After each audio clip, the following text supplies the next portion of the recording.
고난에는, 고통에는 긍정적인 면과 부정적인 면이 있습니다. 그 부정적인 면이 뭐냐? 체념하는 것입니다. 내 팔자 이 이상 무엇이 더 좋아지겠냐? 되는 대로 살자. 그리고는 모든 탓을 조상에게 돌리고 자기의 무능함에다 돌리면서 좌절하고 그저 되는 대로 인생 살려고 마음먹는 게 부정적인 반응이죠. 긍정적인 반응이 무엇입니까? 나는 내 팔자대로 살고 싶지 않아. 엄마가 나에게 어떤 이름을 지어주었던지 간에 나는 그 이름대로 살고 싶지 않아. 나는 도전할 거야. 나는 이 모든 난관을 극복하고 복을 받는 사람이 되고 싶어 하고 야베스처럼 하나님을 향해서 달려가는 자세를 취하면 그것은 나의 고통에 대한 긍정적인 반응이에요. 야베스에게서 우리는 이 긍정적인 반응을 배워야 합니다. 여러분은 어떤 고통을 안고 있습니까? 그리고 그 고통에 대해서 어떤 관점을 갖고 있습니까? 어떤 자세를 취하고 있습니까? 긍정적인 반응인가요? 긍정적인 도전인가요? 아니면 부정적인 반응인가요? 여러분 스스로가 살펴보셔야 되겠습니다. 야베스의 기도를 잠깐 보십시다. 제가 자꾸 반복합니다만 굉장히 인간적인 기도예요. 그리고 단순해요. 그 기도를 가만히 읽으면 참 인간적이고 현실적인 기도를 하고 있다고 생각합니다. 왜 그렇습니까? 복 달라고 기도하니까요. 복이 뭐예요? 사람이 자기 힘으로 손에 넣을 수 없는 것을 하나님이 주실 때 누리는 은혜가 복이에요. 내 힘으로 도무지 소유할 수가 없어요. 아무리 마음으로 원해도 내 손에 들어오지 않아요. 이것을 하나님이 그냥 어떻게 해서 나에게 안겨주실 때 나는 복받았다 그러는 것입니다. 야베스가 이 사실을 얼마만큼 깊이 알고 있었는지는 모르지만 그도 대동소이했다고 생각합니다. 복을 달라고 기도합니다. 어떤 복을 달라고 합니까? 나의 지경을 넓혀 달라고 기도하죠. 유대나라 사람들은 부모가 세상을 떠날 때 자기 소유를 자식들에게 유산으로 남겨줍니다. 그 하나님이 정해준 적과 꿀이 흐르는 조그마한 땅, 그 땅을 대대손손이 보존하는 것이 그들에게는 큰 사명이었어요. 그러므로 조상 때부터 물려받은 이 땅을 심지어 다른 친척에게 넘기는 일도 거의 없어요. 그대로 잘 보존했다가 장자에게는 좀 큰 땅을 주고 작은 차자에게는 조금 작은 땅을 주면서 이렇게 전부 나눠줘요. 그게 지경이에요. 테리토리예요. 야베스도 아마 아버지로부터 조그마한 땅을 물려받은 것 같아요. 그런데 야베스가 보니 그것 가지고 살면 막 평생 그저 입에 그저 풀칠이나 하고 그저 살다가 끝날 것 같단 말이에요. 내가 이렇게 평생 가난을 벗어나지 못하고 이렇게 살다가 끝나면 이거 무슨 의미가 있느냐? 땅이 좀 더 넓었으면 좋겠다. 좀 더 내가 큰 땅을 가지고 참 큰 소리 치면서 좀 살았으면 좋겠다는 그런 생각을 했던 것 같아요.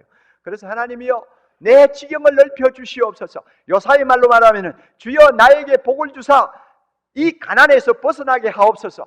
주여 나에게 사업을 번창시켜 주시옵소서. 그리하여 내가 원하는 어떤 소원을 좀 이루도록 해 주시옵소서 하는 기도와 같아요. 물질의 축복, 성공의 축복, 부여의 축복을 달라는 것이죠. 매우 인간적이고 현실적인 기도입니다. 그리고 이어서 그가 또 무슨 기도를 합니까? 무슨 복 달라고 그래요? 하나님이여 하나님의 손으로 나를 도우사 나로 어디에서? 환난에서 벗어나 근심이 없는 인생 살게 해달라고 기도하잖아요. 이 근심이라는 말은 고통이라는 말입니다. 똑같은 단어예요. 그런데 우리나라 번역에서 그냥 근심이라고 했는데요. 하나님이여 하나님 손으로 나를 보호하사 환난이 나에게 다가오지 않게 하시고 이 환난 때문에 막 고통하면서 사는 인생 살지 않게 하옵소서. 그러니까 무슨 복 달라는 것입니까? 첫 번째로는 하나님의 모든 부요함을 달라고 참 잘 살 수 있도록 해달라고 기도하고 그 다음에는 하나님이 복을 주실 때 그것을 잘 누리면서 평안하게 살게 해달라고 하는 기도입니다. 참 인간적이고 현실적인 기도죠. 사람이면 100이면 100 다 얻고 싶어 하는 복을 지금 이 야베스가 구하고 있습니다. 그렇잖아요. 아무리 물질의 축복 많이 받았다고 할지라도 가정에 자꾸 우환이 생기고 병이 나고 자식들이 사고를 일으키고 해가지고 정신없이 날마다 아침 저녁이고 근심하고 고통 고통을 하면서 살아야 한다면 그게 복이 아니죠. 아무리 싸한 한들 그 뭐 복을 누릴 수 없으면 복이 아니죠. 그러니까 야베스는 두 가지를 달라는 거예요. 하나님 복을 주시되 먼저 자기 사업, 자기 생업이 번창하게 해주시고 그 다음에는 그 번창한 생업을 통해서 평안을 누리고 살게 해주시옵소서 하는 기도입니다. 뭐 우리는 인간이에요. 야베스의 기도를 배워야 합니다. 우리가 인간으로 현실을 살기 때문에 이 현실에서 복받은 사람의 삶을 사는 것은 하나님의 영광을 위해서 중요합니다. 하나님의 자녀는 복을 구할 자격이 있어요. 자비로우신 하나님이 자기 자녀들이 평생 살면서 고생만 잔뜩 하다가 천국에 들어오는 거 원치 않아요. 하나님은 아버지시기 때문에 우리 모두가 잘 되기를 바라십니다. 할렐루야. 예, 그러므로 뭐 인간적인 기도라고 우리가 뭐 머무적거릴 필요가 없고 너무 현실적인 기도라고 해서 우리가 겁을 집어먹고 미안해서 드리지 못할 일이 있다면 안 돼요. 야베스처럼 솔직하게 하나님 앞에 구할 필요가 있습니다. 어떻게 보면 우리가 구하지 아니해서 하나님이 주시는 복을 누리지 못하는 일도 있을 수 있습니다. 구하지 않기 때문에 얻지 못하는 복이 있을 수 있습니다. 왜냐하면 구하라 그러면 주실 것이라고 했잖아요. 그런데 구하지를 않아. 구해도 아주 힘없이 매가리 없이 구해. 그러면 하나님이 주고 싶어도 못 주는 복이 있을 수 있어요. 무엇이든지 원하는 대로 구하라고 그랬잖아요. 그럼에도 불구하고 우리가 기도를 등한히 하게 되면 아무리 마음씨 좋은 하나님이라도 주고 싶어도 못 주는 복이 있을 수 있다는 것입니다. 그러므로 나의 복을 받지 못하도록 제한하는 자는 하나님이 아니에요. 어떤 면에서는 기도하지 아니하는 내 자신입니다. 충분히 그런 여지가 있어요. 다 그런 것은 아니지만 그럴 수 있어요. 그러므로 우리 모두가 야베스처럼 전 복을 받기 위해서 하나님의 옷자락을 붙들고 기도할 필요가 있습니다. 이것은 기복신앙이 아닙니다. 기복신앙은 다른 데 있어요. 복 자체가 목적이 되어버릴 때 그것이 기복신앙이죠. 그러나 우리가 이 세상을 살 때 필요한 복을 달라고 하는 것은 잘못된 것 아닙니다. 야베스의 기도를 들으시고 하나님이 응답하셨습니다. 야베스의 기도를 들으셨다면 하나님이 우리 기도 안 들으실 리가 없죠. 하나님이 뭐라고 하셨어요? 자기 아들을 아끼지 아니하시고 우리 모든 사람을 위하여 내어주신 하나님이신데 어찌 그 아들과 함께 모든 것을 은사로 주시지 않겠느냐? 어찌 그 아들과 함께 모든 것을 복으로 주시지 않겠느냐 약속하셨는데 하나님이 안 주실 리가 없죠. 우리가 간절하게 구하면 받을 수 있을 줄 믿습니다. 가난하다고 실망하지 마세요. 긍정적으로 도전하세요. 일이 잘 안 된다고 주저앉지 마세요. 긍정적으로 야베스처럼 도전하세요. 하나님은 우리 기도 들으십니다.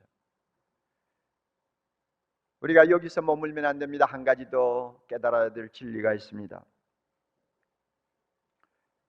야베스는 성령 충만한 사람이 아니었어요. 그러나 우리는 성령 충만한 신약시대의 거룩한 백성입니다. 야베스는 하나님의 거룩한 말씀을 손에 들고 읽으면서 그 말씀을 배우고 깨닫는 복된 자리에 그는 없었습니다.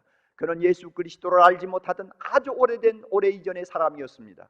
그러나 우리는 하나님이 우리를 위하여 세상을 구원하기 위하여 보내주신 예수 그리스도를 우리는 말씀을 통해서 배우고 알고 만나고 있습니다. 그러므로 차원이 틀려요. 야베스는 당장 눈앞에 있는 자기 농토를 넓히고 이 세상에서 잘 살아서 하나님의 백성다운 긍지를 자기가 살리기를 원했습니다만 우리는 그 수준을 넘어서서 하나님의 그의 나라와 그의 의를 구하는 거룩한 비전을 갖고 있는 사람들입니다. 어떻게 하면 하나님의 이름이 이 세상에서 존귀 여김을 받을까?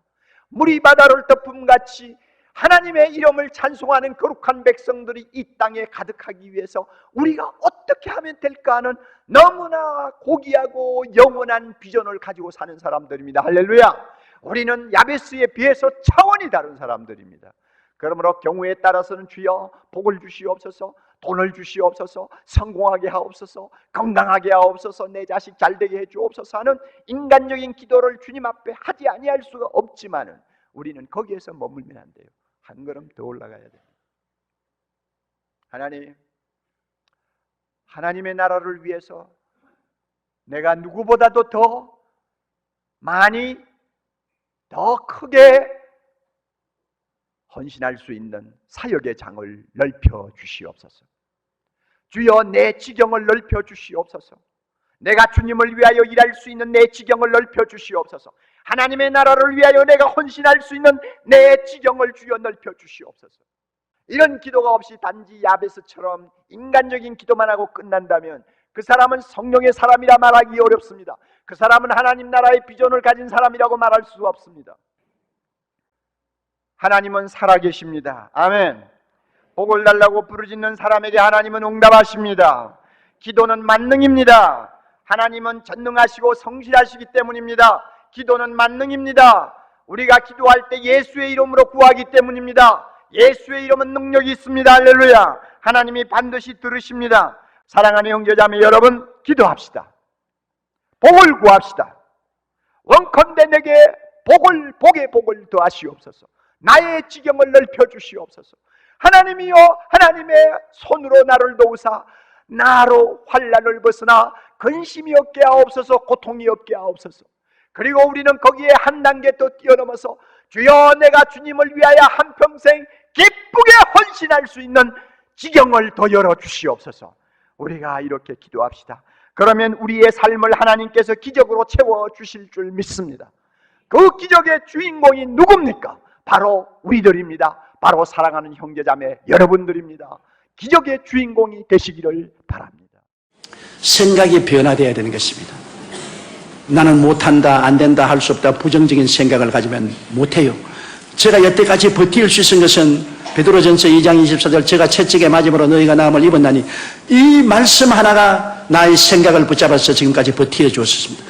정막 강산으로 너무나 고통스럽고 괴로워도 말씀은 진리다. 제가 채찍에 맞음으로 너가 나음을 입었다. 나는 이미 과거에 나음을 입었다. 지금은 나아가는 과정이다. 나는 지금 이렇게 괴롭지만은 이 말씀이 나았다고 해서 나는 나았다. 눈에는 아무 증거 안 보이고 귀에는 아무 소리 안 들리고 손에 잡힌 거 없어도 성경에 말씀하기를 제가 채찍에 맞음으로 너가 나음을 입었나니라고 했으니 내가 나았다. 내가 나았다. 그럼 마귀가 와서 말하면, 마귀는 몰라, 온 전신이 병투성인데, 나 이미 하나님 편에서 볼 때는 내가 나았는데 지금 나아가는 과정이다. 그랬는데 최근에 와서 내가 한번 텔레비를 보는데 하영주 목사님 설교를 들으니까 은혜는 과거에서 이미 다 속하고 믿음은 현재 속에다. 너무나 내 마음에 버팀목이 되어 주었습니다. 맞았어. 은혜는 이미 하나님이 과거에 다 주셨다. 이제 믿음이란 현재 내가 그것을 취하는 것이 믿음이다. 이미 나는 나았는데 현재 내가 믿음으로 그것을 진행형으로 지금 취하고 있는 것이다. 이 말씀이 없어서 생각이 내가 부정적이어서 나는 못한다, 안 된다, 할 수 없다, 나는 병자다, 나는 버림받았다 했으면 저 절대로 목회 못했습니다. 이 5대양 6대절을 다니면서 복음 전하지 못했어요. 여러분, 병이 한두 가지입니까? 당으로 말미암아 저혈당이 오면은 정말로 기가 막히게 고통스럽습니다. 한 번은 일본에서 부흥회하고 비행기에 탔는데 비행기 안에서 저혈당이 와가지고서 죽을 뻔당했어요. 그런데도 불구하고 당뇨병 환자는 데가 안수하는 쪽쪽 낫는다고요. 그 다음에는 또 제가 파킨슨 병이 와가지고서 온몸이 떨리기 시작합니다. 그러니 병주머니예요. 그런데 하나님께서 영광을 받기 위해서 나에게 지극히 약하게 만들어 놓으시고 하나님의 은혜가 와서 건강한 사람 10배, 20배 더 일을 하게 만들어 준 것입니다. 나하고 같이 부흥회 해외 출장을 가서 집회를 하면은 돌아오면 나 같이 간 장로님과 교회 종들은 다 늘어집니다. 일어나서 며칠 일어나지를 못해요. 누워서. 나는 그 이튿날 또 예배 인도하러 나옵니다. 하나님께서 은혜로 그 약함을 극복하게 만들어 주신 것입니다. 그래서 생각이 말씀으로 달라져야 됩니다. 저는 늘 마음을 새롭게 하는 것입니다.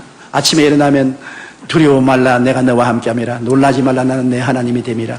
내가 너를 굳세게 하리라. 참으로 너를 도와주리라. 참으로 나의 의로운 오른손으로 너를 붙들리라.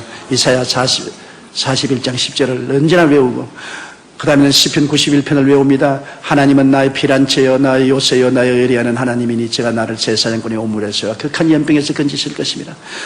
그가 그 깃으로 나를 덮으시니 내가 그 날 이 아래 가리로다. 그의 진실함은 방패와 손방패가 되니 밤의 놀램과 낮에 흐르는 살과 흑암 중에 행하는 연병과 백주에 황폐케 하는 파멸을 두려워하지 아니하리로다. 긍정적인 말씀을 자꾸 외웁니다. 어찌한지 긍정적으로 내가 생각해야지 부정적으로 생각하면 나는 죽습니다. 그러므로 하나님의 은혜는 여러분이 말씀을 통해서 긍정적으로 생각할 때 여러분에게 임하시는 것입니다. 말씀을 통하지 않고는 긍정적이 될 수가 없어요. 성경 말씀만이 여러분을 긍정적으로 생각할 수 있도록 만들어주는 것입니다. 말씀이 생각을 변화시켜 주는 것입니다.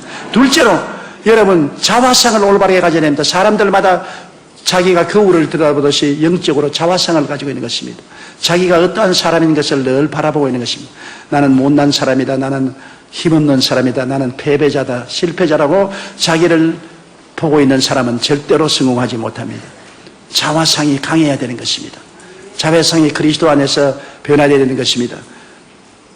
그러므로 이 자화상은 십자가에서 저는 늘 내 자화상을 서로 바랍니다. 십자가가 나의 새로운 거울입니다. 나는 용서받은 의인이다.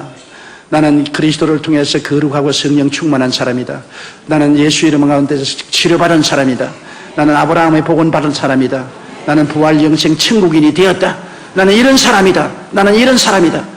나는 절대로 낭패와 실망을 당하고 좌절과 절망한 사람이 아니다.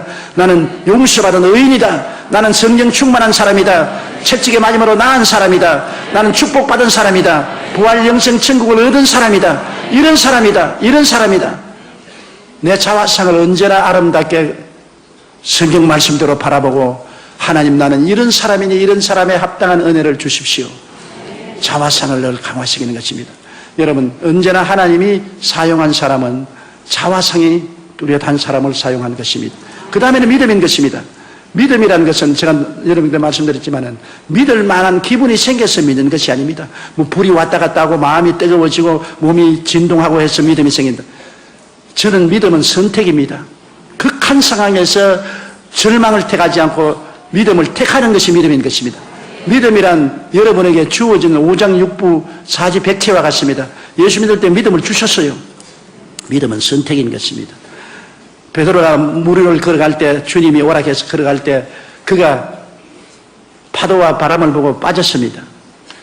예수님을 바라보고 갈 때는 걸어갔는데 예수님에게서 눈을 돌려 바람과 파도를 볼 때는 물에 빠져들어갔습니다. 선택이지요. 예수님을 바라보는 것을 선택했을 때는 걸어갔는데 바람과 파도를 바라보는 것을 선택했을 때는 그가 빠졌습니다. 여러분 예수님을 바라보고 믿음으로 갈 때 분위기가 믿을 분위기가 아니었습니다. 바람 치고 파도 소리 나고 물보라 치는데 기분이 믿을 기분이 납니까? 그럼에도 불구하고 예수님을 바라보고 믿으면 기적이 일어난 것입니다. 백부장 야이로는 예수님을 모시고 딸 고치러 가는데 정들이 와서 딸이 죽었다고 말했습니다. 온 전신이 떨리고 무릎이 벌벌 떨리고 주저앉고 있습니다. 믿을 기분이 안 납니다. 기분으로 믿으면 절대로 그 야이로가 믿을 기분이 안 납니다. 그럴 때 예수님이 두려워 말고 믿기만 하라. 믿음을 택하라는 것입니다. 두려움이 있지만 믿음을 택하라. 야이로가 믿음을 택하니까 그 딸이 살아난 것입니다. 저에게는 믿음이란 사치품이 아닙니다. 분위기가 좋고 로맨틱하고 아주 마음이 편안하고 믿을만하다. 아닙니다. 억센 바람 불어오고 좌절과 절망이 파도처럼 쳐오고 죽었다고 생각하고 기분이 지금 안 생겨도 성경의 말씀했으니까 그대로 믿는 것입니다. 그래서 제가 늘 하는 말은 살든지 죽든지 흥하든지 망하든지 성하든지 쇠하든지 나는 주님 말씀대로 믿습니다. 믿다가 죽어도 좋아요. 어제 하용조 목사님 말씀하기를 죽을 만하면 칵 죽으라 그러더라고요. 그래서 내가 어제 우리 집 사람이 가서 하 목사 말하기를 죽을 만하면 칵 죽으라 그러더라고요. 죽는 건지 여러분 겁날 것 없습니다. 죽으면 천당 갈 테니까 죽으면 겁내지 말고 죽으면 돼요. 믿음이라는 것은 아무 눈에 아무 증거도 없고 귀에 들리는 소리 없고 손에 잡히는 거 없고 감각이 없어도 믿음을 선택하는 것입니다. 나는 믿기로 작정을 했다. 그러면 기적이 일어나요. 나 보세요. 믿을 만한 기분이 전혀 안 생겨도 믿음으로 병자 위에 기도하면 병자들이 수없이 낫는다고요. 엄청난 기적들이 일어난다고요. 어떤 데는 내가 도저히 이럴 수가 있느냐고 할 정도의 기적이 일어난다고요. 그거는 믿음의 말씀대로 하기 때문에 그런 것입니다. 믿음은 선택입니다. 마지막으로 언어라는 것은 여러분 정말로 중요한 것입니다.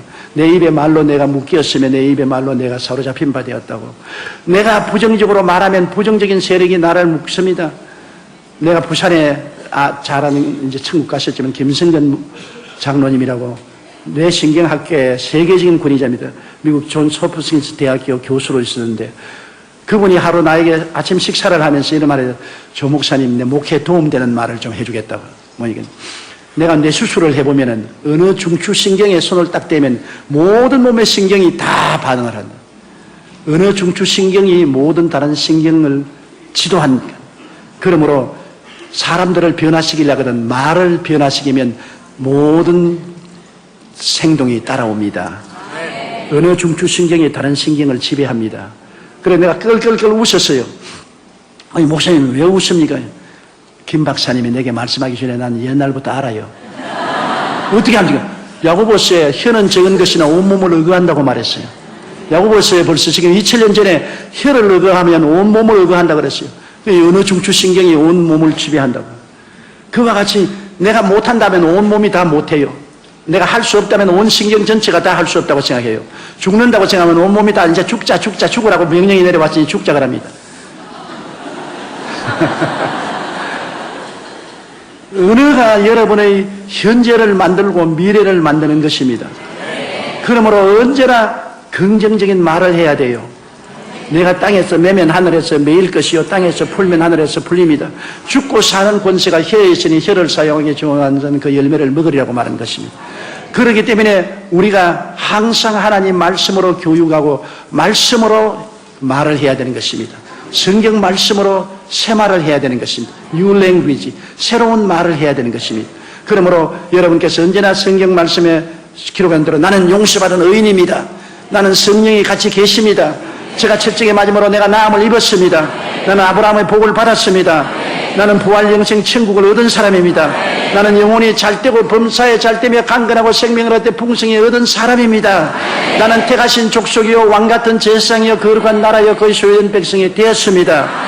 긍정적인 적극적인 말을 하면 그 말이 여러분 전 존재를 다 부여잡고 여러분의 삶을 변화시키는 것입니다.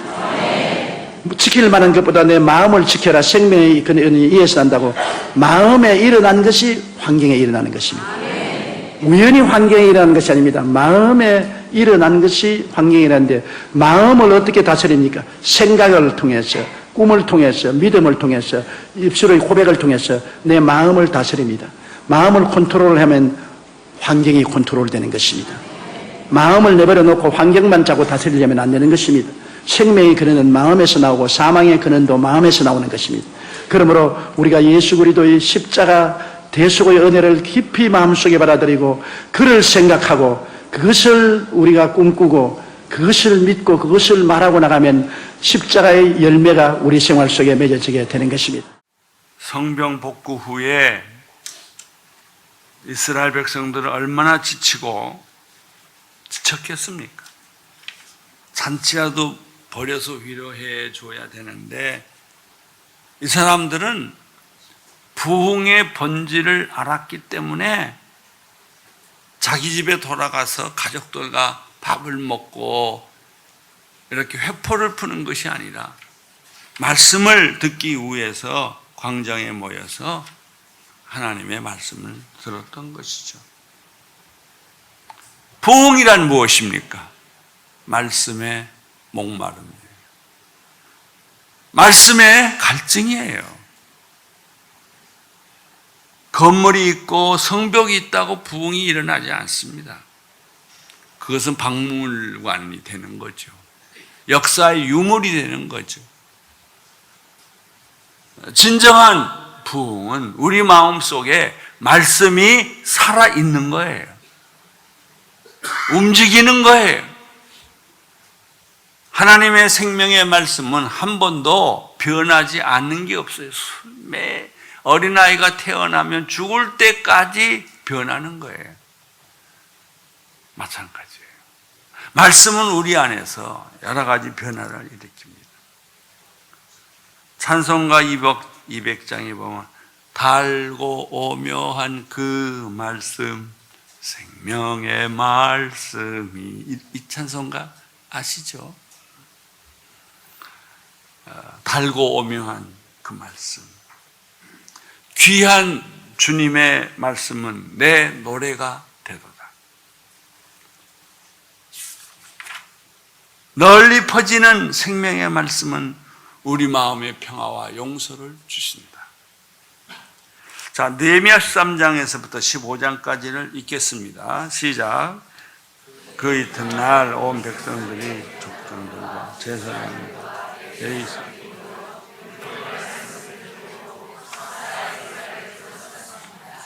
그들은 율법에 기록된 것으로 하나님께서 명하시고 발견했습니다. 곧 이스라엘 백성들은 일곱째 날 절기 동안에 초막에 살라는 것과 산간지대로 나가서 올리브 나무와 야생 올리브 나무까지, 음매와 나무까지, 야자나무 가지와 또 다른 활엽수 가지를 가져다가 기록된 대로 초막을 지으라 하는 말씀은 그들이 사는 여러 마을과 여러 예루살렘에게 선포하라고 한 것입니다. 두 번째 날에도 또 모였는데 중간 지도자들이 이제 모여서 말씀을 들은 거예요. 근데 성경을 듣다가 뭘 발견했냐면 초막절에 관한 얘기를 들은 거예요. 여러분이 아시다시피 모세가 이스라엘 백성 이끌고 광야에 갔죠. 광야에서 초막 생활을 했어요. 텐트를 치고, 그리고 험한 생활을 했어요. 40년 동안. 그리고 나서 여호수아를 통해서 가나안 땅으로 들어가지 않았습니까? 이 가나안 땅에 또 들어가자마자 전쟁을 또 해야 했어요. 그러니까 초막절을 제대로 지키지를 못했고, 초막절을 제대로 지키지 못하니까 하나님께서 우리를 보호해 주시고 우리를 키워 주신다는 약속을 잃어버린 거예요. 우리가 날마다 하나님의 약속을 기억해야 안심하고 사는데 그 약속을 잃어버렸어요. 그런데 오늘 학사 에스라가 읽어주는 성경 속에 초막절을 이렇게 지켜라는 게 있었어요. 그것이 바로 여러분들이 읽어주신 내용들입니다. 일곱째 날 절기 동안에 초막절에서 사는 것과 상간지대로 나아가서 올리브나무와 야생 올리브나 가지와 음매화 나무 가지, 야자나무 가지, 또 다른 활엽수를 가지고 기록한 대로 초막을 지으라고 했거든요. 근데 초막절을 지키는 게 쉽지가 않아요. 우선 자리가 불편하고, 좋은 침대에서 자다가 땅바닥에서 자라 그러면 아주 이게 피곤하고 힘든 거예요. 그리고 누룩이 없는 무교병을 먹고 쓴 나무를 또 먹어야 돼요. 음식이라니. 왜냐하면 이스라엘 백성들이 광야에서 얼마나 고생했던 것을 기억하기 위해서 그걸 하고요. 7일 동안은 뭘 해야 되냐면 말씀만 읽어야 돼요. 그리고 8일째 되면 성전에 모여서 잔치를 하는 것이 이 초막절이에요. 그러니까 이스라엘 백성들이 여호수아 이래로 초막절을 제대로 지킨 적이 없어요. 지키긴 지켰겠죠.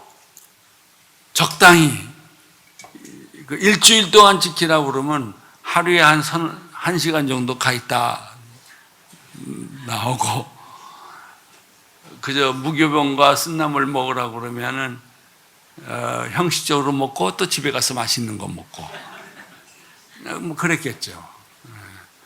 그리고 이 초막절을 지키는 것이 보통 어려운 일이 아니기 때문에 자연히 광야의 생활을 잃어버린 거예요.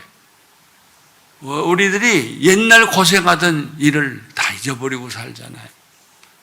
내가 가난할 때, 내가 역경에 겹쳤을 때 어떻게 그 역경을 거쳐 나왔나를 기억하지 못하는 사람들은 현실에 만족감이 없어요.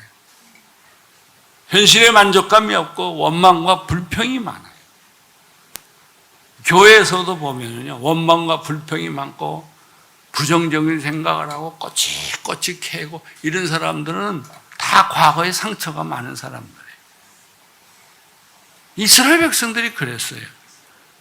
그 고생을 잊어버렸기 때문에 이스라엘 백성의 전공이 불평과 원망이에요. 왜 그걸 잃어버렸을까? 예배를 제대로 안 드렸기 때문에. 절기를 제대로 안 드렸기 때문에. 이걸 듣는 순간에 그 레위 제사장들과 모든 백성들은 충격을 받았어요. 우리가 예배를 무시했구나. 절기를 무시했구나.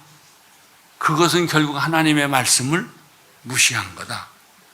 각자 마을로 돌아가고 곳곳에 가서 이 말씀을 선포하기 시작을 한 거예요.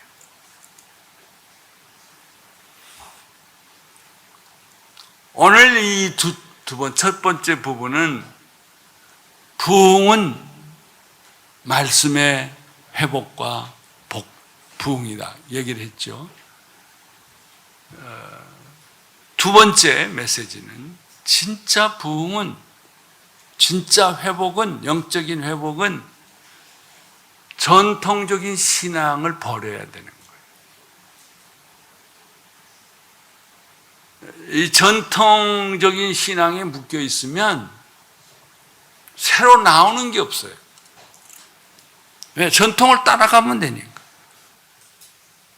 사랑하는 성도 여러분, 진짜 샘물 같은 말씀을 사모하십시오.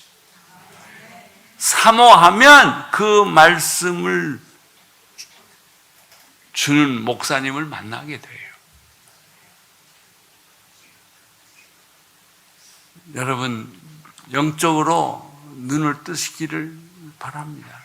요즘 우리 주변에는 이단들이 너무 많아요. 우는 사자처럼 집어삼키려고 해요. 이단들은 예수 믿는 사람만 전도합니다. 어느 이단은 아예 온누리교회가 제일 표적이에요. 그래서 어떻게 해서든지 온누리교회를 데리고 하나. 대전 온누리교회에서는 옛날에 그런 일이 있었어요. 어느 한 자매가, 피아노를 잘 치는 자매가 들어와서 2년 동안을 엄청난 헌신과 봉사를 했어요. 사람들이 다 그 여자를 믿었죠.